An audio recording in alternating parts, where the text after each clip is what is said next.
This episode of Saturday Morning Trek is brought to you by Audible.com, offering more than 180,000 titles for smartphone, tablet, and desktop. To get a free audiobook of your choice and to help Trek FM at the same time, visit audibletrial.com/trekfm. And also by Enterprise in Space, an international program of the non-profit National Space Society. Find out how you can help science and education and become a virtual crew member aboard the NSS Enterprise Orbiter by visiting enterpriseinspace.org.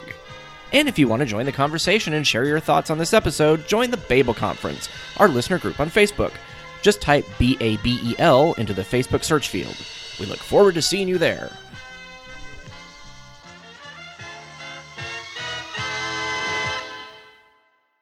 This is DC Fontana. You're listening to Trek FM.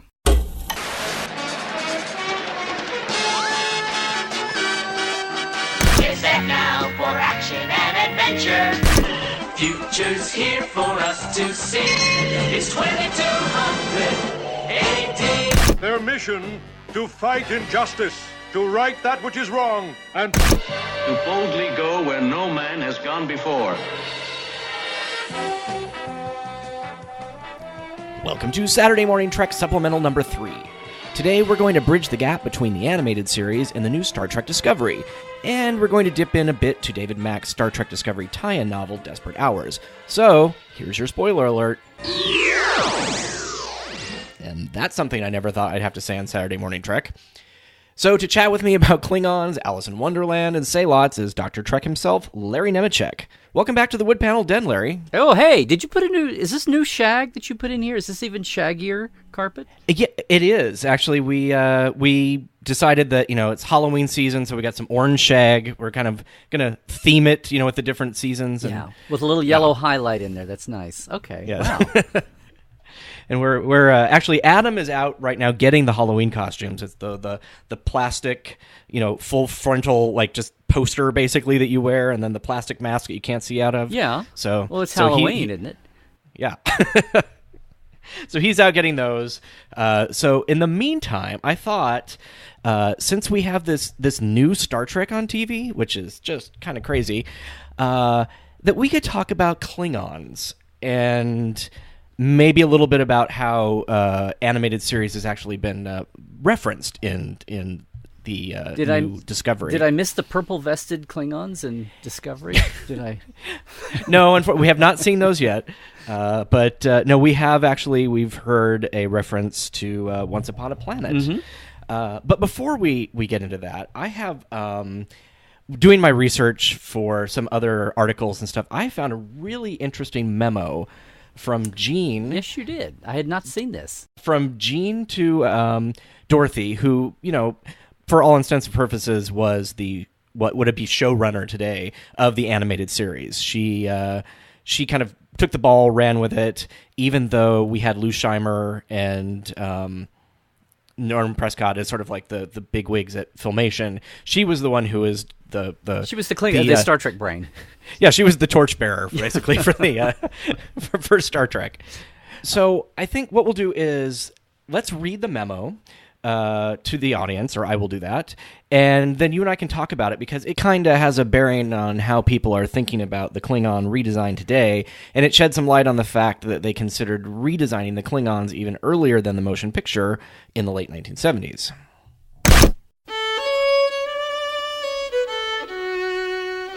March 29th, 1973. Dearest Dorothy, have forgotten to bring up the subject of Klingons, and I think it deserves some thought. Yeah, okay, it's 1973, not 1873, but whenever I read these memos, I always feel like they're a little bit out of time. Not quite that out of time. March 29th, 1973. Dorothy Fontana, care of Filmation, 18107 Sherman Way, Reseda, California. Subject, Klingons. Dear Dorothy, have forgotten to bring up the subject of Klingons, and I think it deserves some thought and conversation between us. We originally made the Klingons our heavies and made them fully humanoid, mainly because we didn't have any other choices in the Actors and Extras Guild. I wonder if it might not be wise to take a second look at our stories using Klingons and consider either quote-unquote improving them a bit, as is possible with animation, or dreaming up some other heavies who can be visually more interesting and serve the same purpose. Certainly in the reaches of space, there would be fewer humanoid types than we had used in the old show, and I find it a fascinating mental picture to have our people threatened by heavies who look like a combination of octopi and reptiles. Or something like that.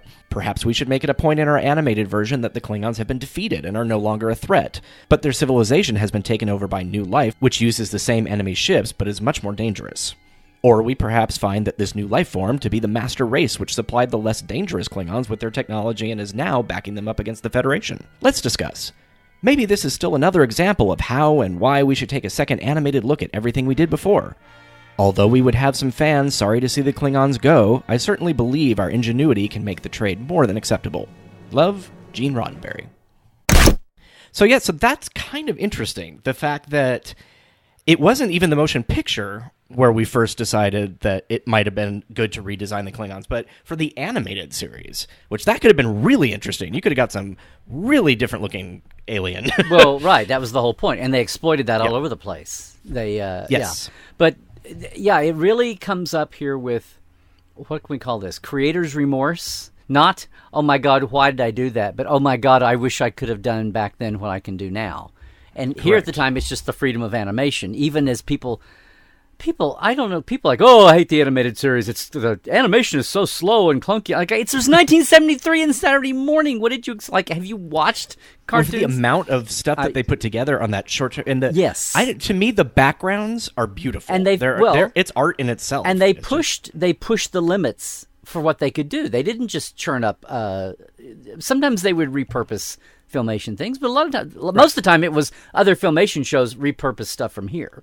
Yeah, we see Lassie shows up in right. Once Upon a Planet, or not Once Upon a Planet. Sorry, One of Our Planets is missing. It's like, oh, those poor people of Earth, which wasn't the planet that was going to be destroyed, but they showed Lassie, Rescue Rangers, and Emergency +4, I think, or something. There like you that. go. Yeah, but my point is that it was context, people, historical context. It's king. Yes, and not for anyone else. So you're all a king today, right now. No, it's really interesting. So it's like you can tell, and I've talked about this before too on different places about this.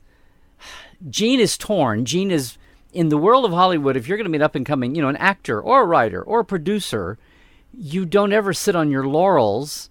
You promote something for a while. You enjoy it. If it's going to be such a hit that it's sequelized, you tread lightly because you don't want to become the whatever it is, where you don't be stereotyped in whatever, a role or a franchise or whatever. You've got to, it's like a love-hate relationship. You love and it's almost worse the more fame it brings you and the more adulation it brings you. You can like the original cast were through the 70s stereotyped, or watch out. Now, Gene had no problems being a sci-fi producer, but everything he tried to sell in the 70s wasn't going anywhere. He had all these pilots. So on one hand, he's loving that Star Trek does not go away and it hasn't died. I mean, who wouldn't not want that? But he's also still out here trying to pitch it. So the whole idea of like handing off to Dorothy as the showrunner because he couldn't be seen to be producing a Saturday morning cartoon show would have knocked his career. Exactly. That would, step back. So, but he's still got the thing in his mind and he's still interested. And if he didn't have to be, he could pull a Dick Wolf and go, here, Dorothy, take it. My name's on it. I'm getting my cut. Go. Well, and he was working on Questor tapes or whatever at the time. Right. Right. I mean, his mind's there, but the fact that he's still got an itch, and I don't even think this doesn't even smack of Control Freak, who has to have his finger in the pie. I think. I don't think it's this that. This seems very collaborative. Yes. It does, when you read it, you're like, wow, he's kind of asking her, hey, what do you think about doing this? Wouldn't this be kind of cool? My point is he cares. Yes. No, I don't think and that's interesting because there is sort of this image out there that Gene was like, animated series, I don't care about it. I don't want it in the encyclopedia. I don't want, I think there are a lot of different reasons why that happened, but I don't believe it was because he didn't like this or just wanted to be hands off, because he wasn't hands off. When you talk with Bob Klein, like, you don't be hands off and then have somebody go through 100 iterations of ship before it goes on screen. So it's like he was very specific about what the aliens look like, what the ships look like, the scripts. He even the episode we just reviewed, the Pirates of Orion, or Orion, depending on how you want to pronounce it. That was written by a 19-year-old. It was like the youngest person who had ever written a Star Trek script, but he was involved with that even. I mean, So he also said it was one of the better scripts that he had seen, better first drafts that he had ever seen, which is sort of interesting given like some of his what he thinks is a great script compared to what other people might think is a great script. Yeah. It's like Gene in the Trenches versus Gene the Philosopher King, kind of a thing.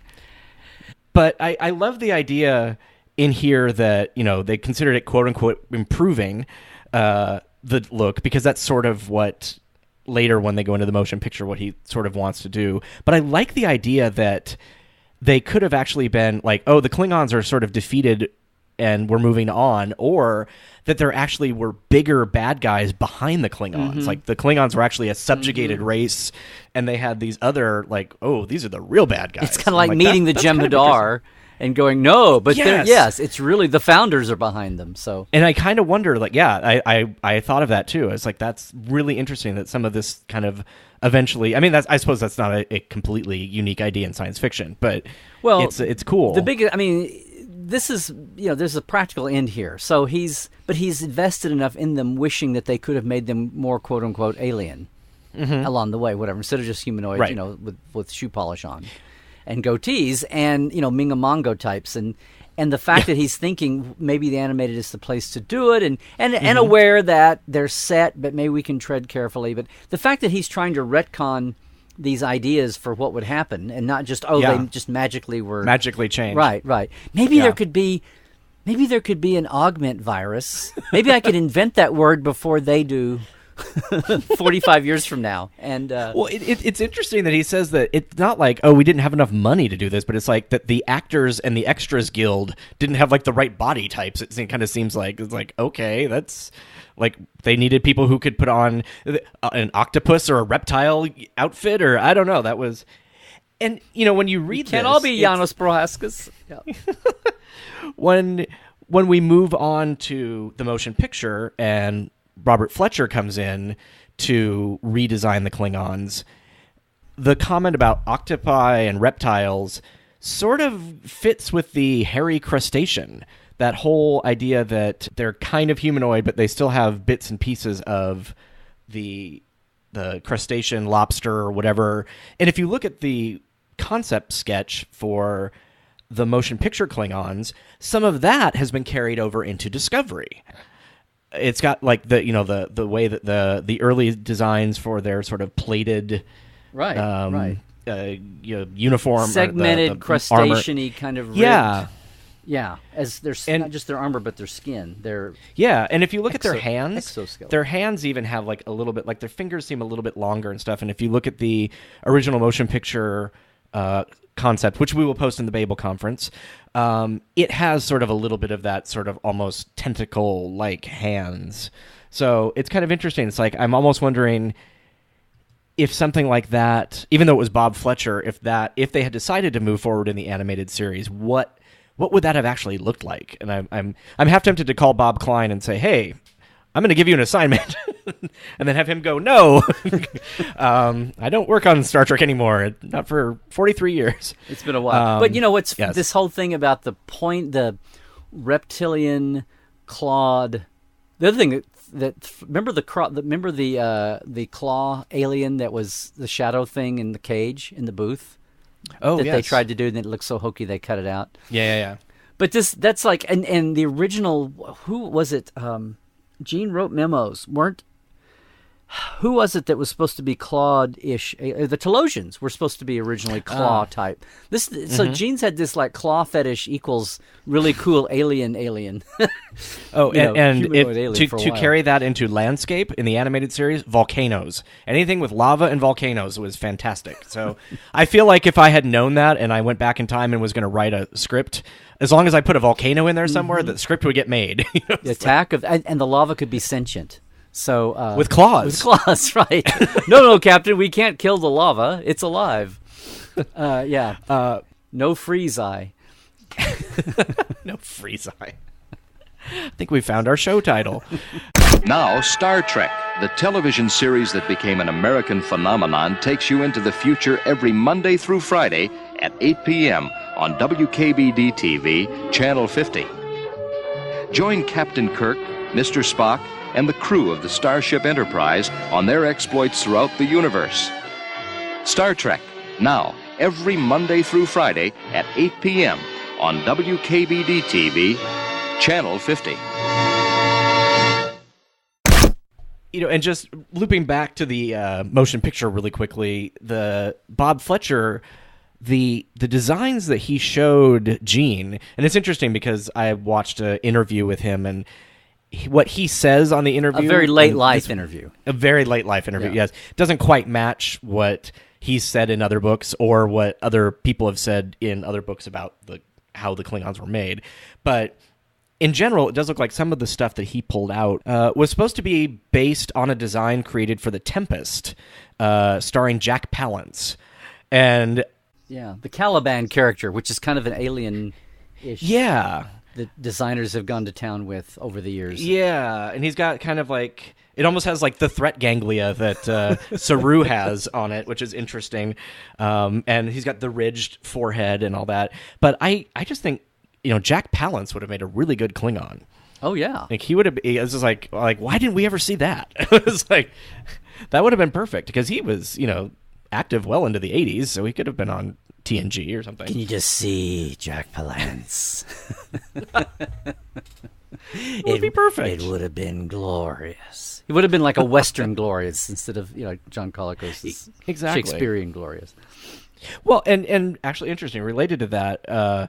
if we're kind of talking about the Klingons in the animated series, we saw them twice. The first time we see them is in More Tribbles, More Troubles. And that is with Koloth.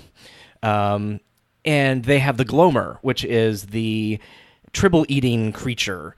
And they're calling it ecological sabotage, that they've been basically sabotaged by tribbles. And it's interesting because Lorca in Discovery has a tribble, one tribble, on his desk that does not seem to be constantly reproducing, because in episode 4 we didn't see the ship overrun with tribbles. He has the bowl of fortune cookies on the other end of his desk. Yeah.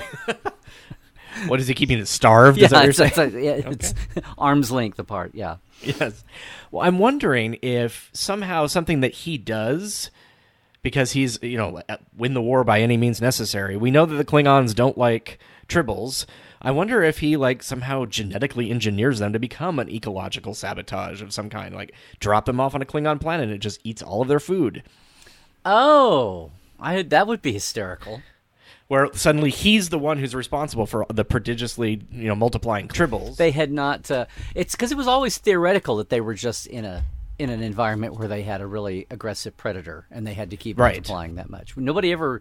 Well, off screen, the Klingons supposedly hunted them down on the Great Tribble Hunt and wrote songs. I think they were more busy. They were busier writing songs than they were hunting tribbles. But yes, you could have to take everything the Klingons say in song with a grain of salt. I think that's when everyone acts surprised in Trouble with Tribbles to have seen one. Nobody knew what they were, which doesn't mean that you couldn't. I'm not going down a Federation can't have first contact with tribbles before the show. Yeah, no, that's fine. But they're obviously not in widespread circulation. They're not. Yes. It's not. Every school kid doesn't start first grade with a tribble lesson. You imagine that would happen with thousands of planets out there too. There has to be I've never seen one of those. Well, yeah. I mean, that's what keeps it fresh. So yeah. But that would be funny if Lorca had bio-sabotaged the tribbles to reproduce. That's what I was when I first saw the tribble. I'm like, maybe that's what that is.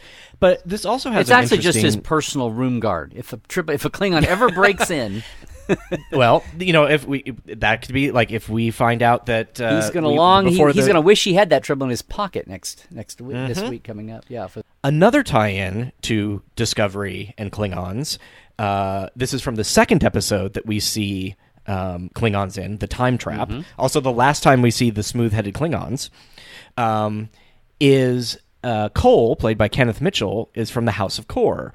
And Kor is the Klingon on the IKS Koloth, who is in the Time Trap that, partners with Kirk to get out of this pocket of time that they get stuck in.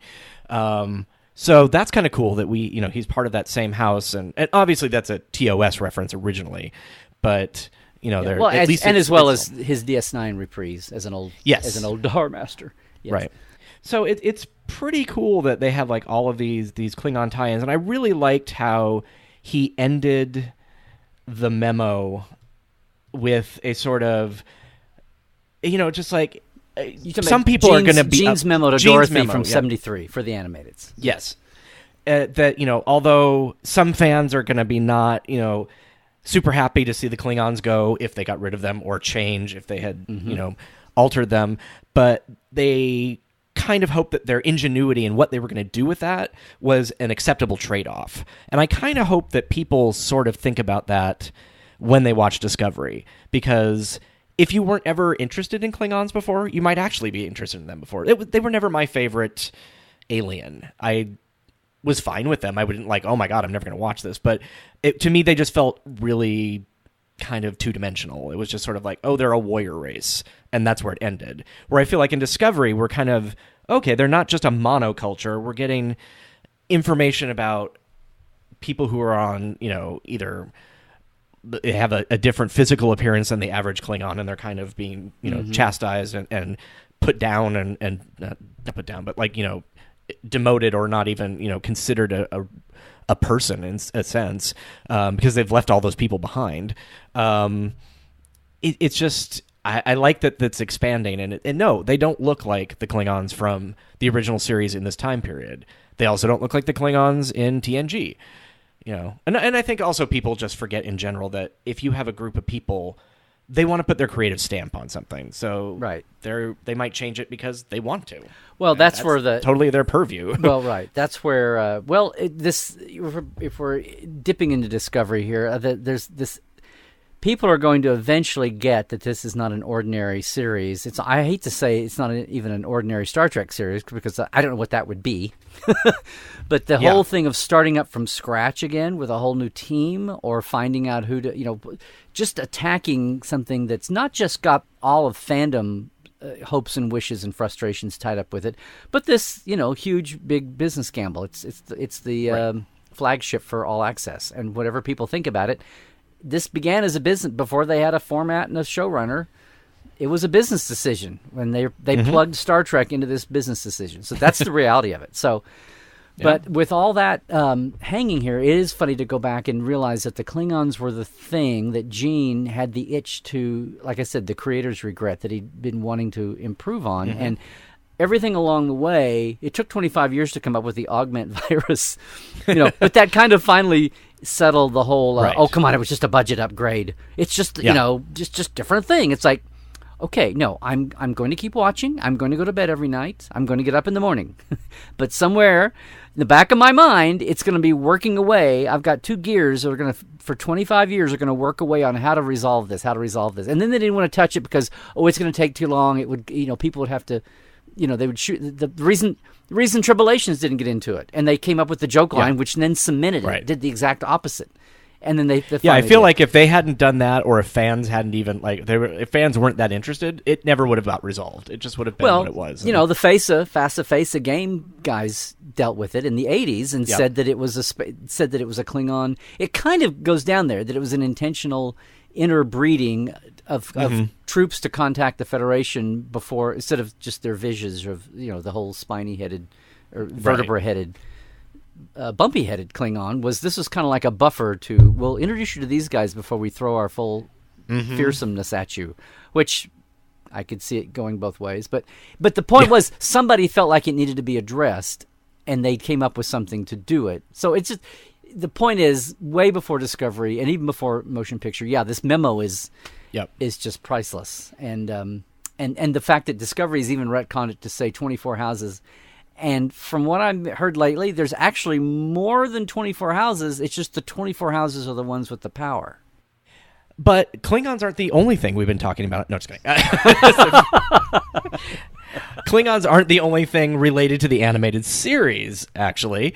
In Episode 3, which when you look at it is kind of Episode 1, if you take Episode 1 and 2 as a prequel, Episode 3 is like another pilot. Yeah. There is an animated series reference. So at one point, they're on the USS Glenn, which was the sister ship of the Discovery, and Burnham is crawling through the Jeffries tube, trying to get away from what we learn is the tardigrade eventually, and she starts quoting Alice in Wonderland. The rabbit hole went straight on, like a tunnel for some way, and then dipped suddenly down. so suddenly that Alice had not a moment to think about stopping herself, but instead found herself falling down a very deep well. Burnham, we're in the shuttle. What is your location? Jeffrey's tube. Elevate the shuttle 200 feet, rear quarter above the shield replacement units. Open the top hatch.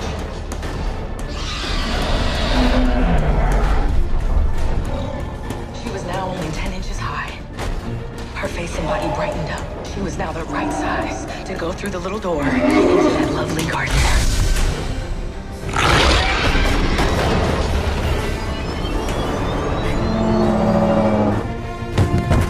Go! And the minute she did that, I picked up my phone, because Adam and I were both watching this, we started the stream about the same time. I'm like, oh my gosh, are they going to make an animated series reference? And I think he was sort of like, I don't know what that has to do with anything, but okay. I was just like, no, because he, Right. and I was like, did Spock mention that Amanda read him Alice in Wonderland as a child in TOS or TAS? And it was like, I don't remember. So I pulled up the script and it was like, yes, it was in TAS. It was Once Upon a Planet. And this is where they return. This is the sequel to Shore Leave. And they, once again, come across the Alice and the White Rabbit, but they also come across the Queen of Hearts, which is from the sequel of Alice in Wonderland, which is Through the Looking Glass. Is that Yeah. No, so they broaden it out for Spock to say, "My mother read me Lewis Carroll," and not Yes. just specifically Alice. Not just right. correct. I can't understand it, Jim. Everything looked exactly the same as before, even Alice and the White Rabbit. Then an army of playing cards came out of nowhere, only they weren't playing. I was lucky to escape with my life. The Queen of Hearts and her cards are characters from Alice Through the Looking Glass, Captain. I read the book as a child, Mr. Spock, but I wasn't aware you indulged in the literature of fantasy. Light reading is considered relaxing, Captain. My mother was particularly fond of Lewis Carroll's work. I see. Wow, is that a book? When I was a kid, after my parents were killed, my foster mother on Vulcan used to read it to me and her son. She and I were the only humans in the house. It's how I learned that the real world doesn't always adhere to logic. Sometimes down is up. Sometimes up is down. Sometimes when you're lost, you're found. What was her name? Amanda. So I was really excited about that. I mean, probably 3 was not my favorite episode for many things, mostly Landry, because we called her Commander Cliche. I love the actress, and I've loved her in a lot of things, and I was just like, I know this is not her. It was just frustrating. I'm like, oh, well, Landry, something's going to happen, and she's going to have some sort of like, oh, that's why she's acting. Nope, she's going to just die. Well, Reika was shining, absolutely sparkling on the After Trek show. I mean, I think the whole world was like, oh no, we had to lose her from.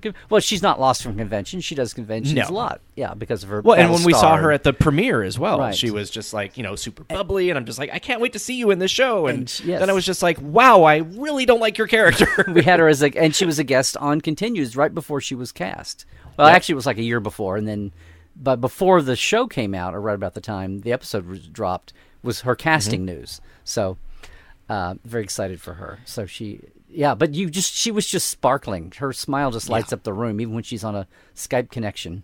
Yes. As you saw, and she was pretty. And that was live, and she came up with some zingers there on. She was not a flat-footed type. So. So that was great. So I'm hoping that maybe one day we'll get like a flashback to Burnham and Ichaya. That would be great to see her with the Sailot, because they're only 4 years, as we found out in this last episode by taking a freeze frame and flipping it the other way. Right. We found out she's born in 22. You're 26. welcome. Yes. Thank you, Larry, for that suggestion. And that is 4 years difference from Spock. So she's 4 years older than he is. And that is plenty, that's enough time for her to be around when Ichaya was alive. Meaning that if her parents are killed when she's 7, that Spock is 3. Yes. Measure it in your years. No, I'm just going to say that. Well, I wonder, it's like, does that mean Vulcans are like kind of basically 18 years old equals 18 years old until you get to like in your 20s, and then things just really slow down. Cats do that. So there's no reason. No, it's true. It's like cats are basically 25 until they're 70. It's sort of interesting. So I'm wondering because if you look at Spock is only when he joins the Enterprise crew, he's not like 47 or something like that. Well, do you mean? Yet he looks like he's 18, but he's a young guy. You're talking and about he's Pike's human Pike's age. Spock, younger Spock. Yes, exactly. Well, and so it's in dialogue that she graduated from the Vulcan Science Academy in 2249, and that same graphic, if you flip it, shows it's like the same as Standard Earth. Or that's what she did. 4 years. So they date her as 2245, the year the Enterprise was launched, to 49. So if she's born in 26, so she's 19 when she went to her post-high school, whatever, her academic years. Yes. So she's 4, but she goes. I'm just saying that she's still on Vulcan. She doesn't leave Vulcan until 49, No. apparently. So she's still around. Maybe she's living in the dorm and not at home. Yeah. When Spock is getting to his age of wanting to. No, there's going to be all kinds of fan fiction now about were they together. What's been said about whether they're together or not. And this is, if you haven't read David Mack's book, this is a spoiler, so don't listen. She does say that they were, she's a few years older, and they did not run in the same social circles at all, and they basically just were it's almost like having a random roommate that you just never talk to, or something well, like that. So she's like, the foster kid. He's the fullborn. But also, when which makes me wonder, like, does she live there? I mean, in the house? Or? Well, and you've got Spock. Well, that's true. And by the time she's that age and school time, but if Spock is having his own, family drama with his father, and leading up to him leaving at 18, I would think, ish. Yep. Measure it in your years. Sorry, I just love that line. Like Terran years, Vulcan years? What does that mean? Yeah. Fred years? I don't get. If he's having his own drama, was she totally a neutral variable in that equation? Yeah. Or was she was she an unsaid? I mean, I would think that the we also have Cybok somewhere in there. Oh my God, yeah. Well, yes, wandering around. He's spending time seeing his, Vulcan priestess mother on the side or whatever, staying with her, maybe. I don't know. God. Poor Five. But yeah, I mean, I'm just thinking that a lot of the I hate saying shippers. I just think of people sitting at desks with big ships out the window, at a dock. I hate that word. Fan fiction writers, who get off on relationships, or write character fanzine writers. The triangle here, or the quadrilateral, or whatever, of Sarek and Spock and Amanda and Cybok and Michael.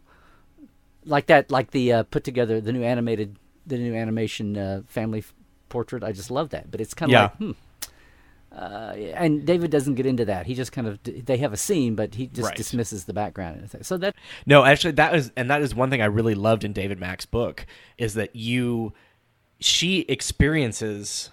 Wait, we're verging into literary tracks here, is what we're doing. But yes, we're also moving. But she.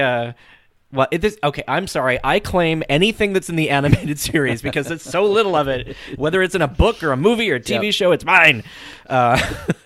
No, but she gets to experience Aichaya's death as Spock. When they're doing their mind meld. Again, spoilers. So that was even more impactful because I've always watched it, but I was a little kid when I saw it, and I've seen it so many times. I think it's lost the emotional impact that it has for people who've never seen the animated series, and it's like, oh my God, the pet died, which really, when you think about it, is shocking for a 70s cartoon. Right. But listening to the internal thought process of Spock and what he was going through, it's just like, wow, that is heartbreaking. I mean, he wrote that scene really well. I think that we had talked about it, and he's just like, what amazing things you can do when you have an internal monologue. So, and not a cartoon show. But yeah, so that I'm really excited to see if we get more animated series references to the on the rest of the show on Discovery. There's been comments online. Oh, does that mean that the animated series is finally canon? And as you and I were talking about before, on the other side of the wood panel den, that it never was not canon. It's very confusing. Well, it was, then it wasn't, now it is, and it's still be, anything can be, somebody can come along in 30 years and go, you know what, Star Trek 27, that's not canon anymore. I mean, whatever. Right. But aside from what powers that be do officially, a lot of us I always had I took the animated series with asterisks because, I mean, part of it is Larry Niven. I mean, whoever it was that thought it was a great idea to bring the Kazinti in. I mean, they're fine, but just the fact that we'll see the Kazinti. That's a trademarked other universe. Why are you merging universes and their lawyers together? Why did you do that? It's early crossover. Come on, it's fantastic. And force field belts. Don't get me started. Oh no, those are awesome. Oh, those are so just look, we don't have enough money to even draw an EV suit, so we're gonna just put a hazy space over our form, okay, and draw a belt. Yes. Okay. Anyway, but other than that, no, there's so many points in the anime. I mean, but people, the yesteryear is like the reverse asterisk. It's like if you're debating anything else, yesteryear is absolutely canon. Yes. And because Dorothy, it's so much of Spock. What Spock is what Dorothy created, and since Dorothy did yesteryear, it kind of follows. Do you have any insight as to why Gene did not want it in the encyclopedia? Is it just because it was part of the I just don't want anything to do with the cartoon, or was it a legal thing at the time? Because Gene had died by the time the Okudas did their encyclopedia, because that followed. I'm I did my but there was specific reference. They were asked by Gene not to. Well, put it in they must have been working on it before he passed away. Working on it and referencing things on the show, like as they were working things into background, the infamous Okudograms and all the data that's in those. I think it's a lot of it is the legal issues that were there. I think he had regrets over some things that he wished. I don't mean like regrets, but this is kind of what we're seeing here with the Klingons. It's like creators regret and wishing some things had opened up, and some things thinking in the 70s, well, no one's going to pay attention to this. And I mean, the relative, if we don't think, live action TV was archival, my God, think about what Saturday morning cartoons were. Nobody thought about having media around for 40 years and 100 years. So, and I think partly just maybe he had a lot of.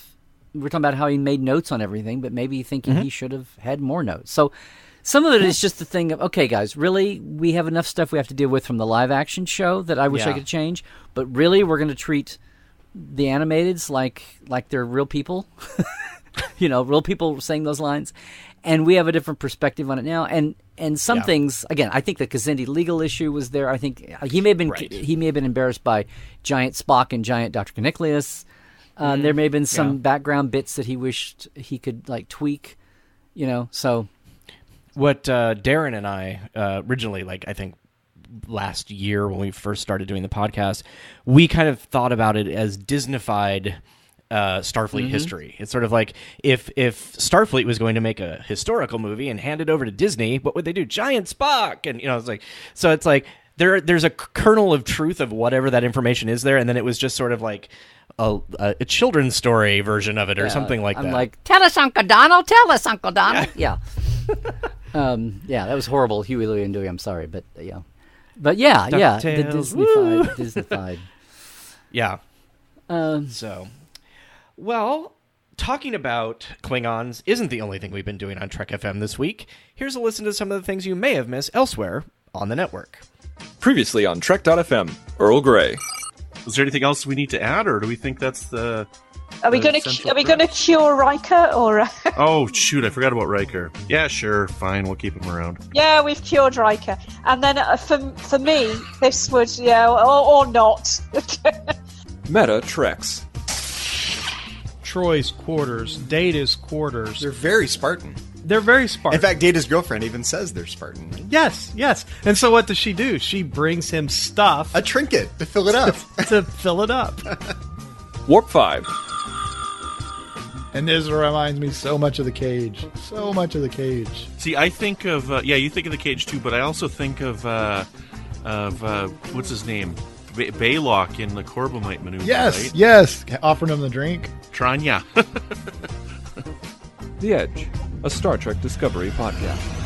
For an opening episode to get that relationship, like you could see that crew really had been working together for 7 years, which is so not normal for a launch, for a first episode, right? Because you've got the odds, but they seemed to have working forever together.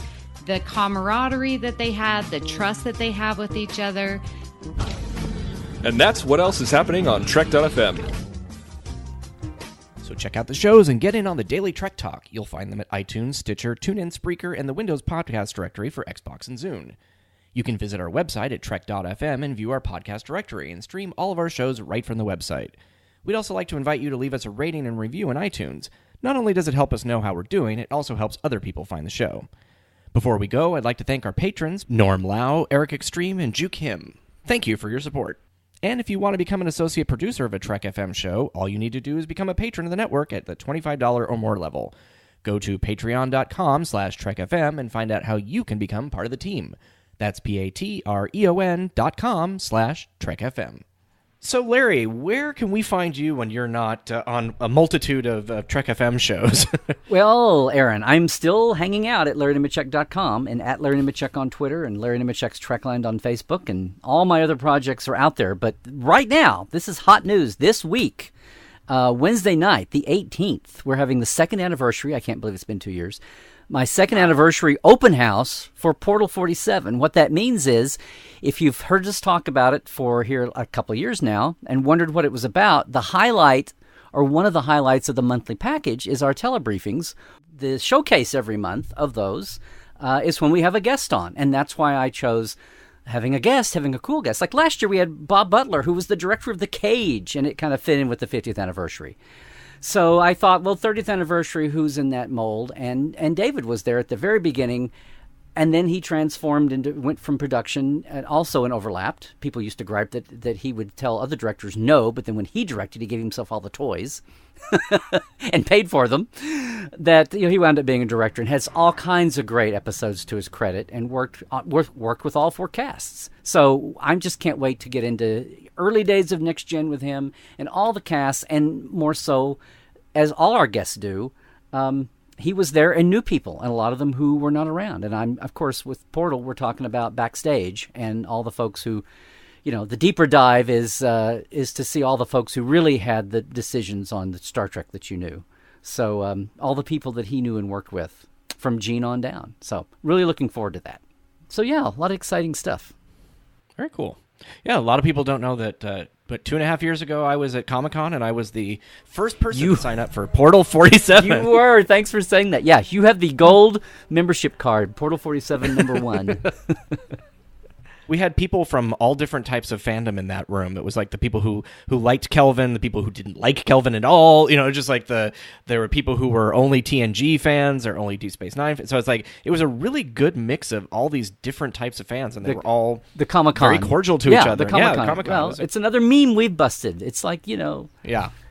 We did. It was a whole 2 years before we had the whole meme of the All Access haters, and yeah. That's true. This was before we even knew that TARDIS the show was coming. Took off. Yeah. It was still, the announcement was 3 or 4 months. November. Couple months away. Yeah, November. Yep. Yes, cool. It was birthed Portal 47 was birthed in the Fallow era, and is now we're building up here for Discovery too. So exciting times. But I get excited about this because it's the time when I get to open the doors and let everybody else see what's going on. And yeah, so everybody head over there Wednesday. Yes. Well, go to LarryNemechek.com first and just click on the link and just leave me your email, and then you'll get the info of where and how to get on, and you can get on with a phone or you can get on online. So some people do both. And some people do both. Yes. And if you want to get a hold of me, you can find me pretty much on any social media with the username GeekFilter. I am also in the Babel Conference. That is our Trek FM user Facebook group, which is a closed group. But if you message us to come in, there's almost always an admin awake at some point during the 24 hours of the day that will look at your profile and let you on in. You know what? The glue from your new shag is starting to get to me. The vapor is just, I'm getting the vapors and not in a good way. That's true. We should open the door. And you know, I've had a hard time getting CBS All Access on this console television. I don't know. I mean, and when I do, it's like it's all fuzzy. No. Like, take your left rabbit ear and turn it just a little more of that. No, take the right and turn it just a little. There. Oh, it's perfect. Now stand just like that. There. Okay. I will just stand here until and while we watch the show. Until Corvan 2 freezes over. You're right. And remember, there is an animated series. I beg your pardon, but did you see a white rabbit? He went that way, Alice. Oh, thank you so very much.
So check out the shows and get in on the daily Trek Talk. You'll find them at iTunes, Stitcher, TuneIn, Spreaker, and the Windows Podcast Directory for Xbox and Zune.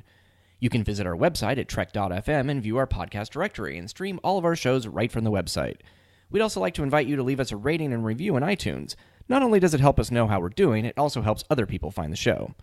Before we go, I'd like to thank our patrons, Norm Lau, Eric Extreme, and Juke Him. Thank you for your support. And if you want to become an associate producer of a Trek FM show, all you need to do is become a patron of the network at the $25 or more level. Go to patreon.com/trekfm and find out how you can become part of the team. That's patreon.com/trekfm.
Yeah, you know what?